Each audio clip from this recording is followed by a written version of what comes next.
Hello.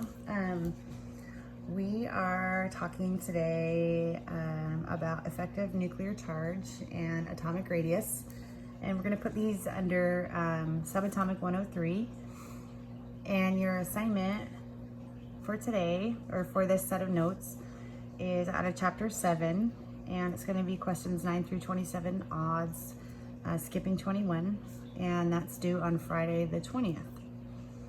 Okay, so just as a quick side note, our SubAtomic 101 notes were the post-lab notes for lab 12. So those are in your journal, your lab notebook. And then SubAtomic 102 were the notes on electron configurations and orbital diagrams that everybody loved so much. And so we are gonna get started with a new idea. And we're gonna start off with a sort of definition slash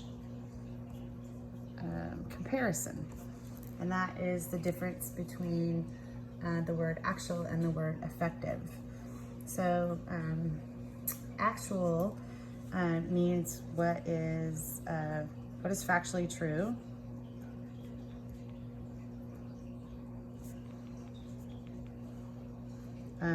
Or real or true.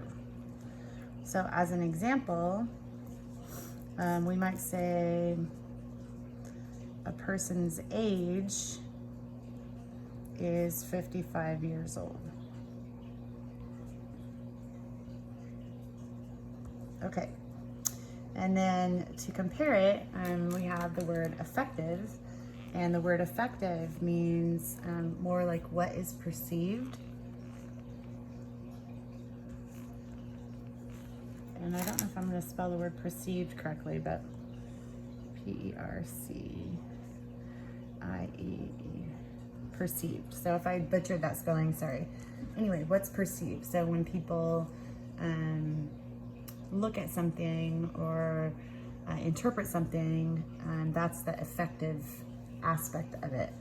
So with this example, if a person's age is 55 years old, they might be really healthy and know a really good plastic surgeon and have a lot of money, and so time to work out and all that stuff, lots of good moisturizer, etc. Their effective age will be less than 55.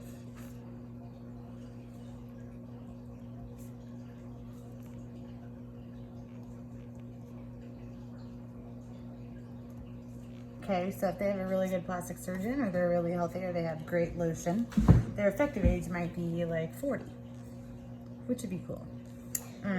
So that's the difference between actual and effective.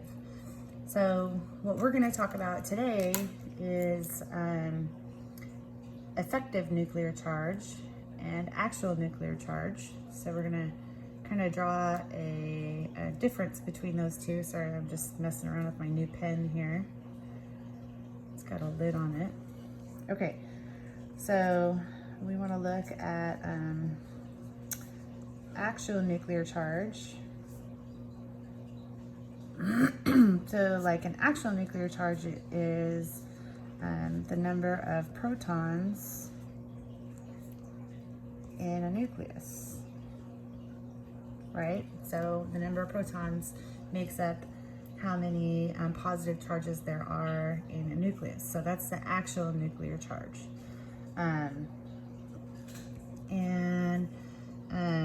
By comparison, if we look at something called the effective nuclear charge, this would be like a measure of how attracted the electrons are to a nucleus. And that's a qualitative definition. A measure of how attracted an element's electrons are to the nucleus.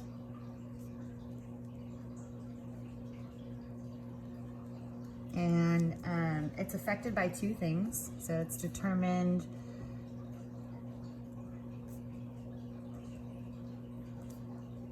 by two things. The first one that I'll list is proton number. So it's affected by the actual nuclear charge,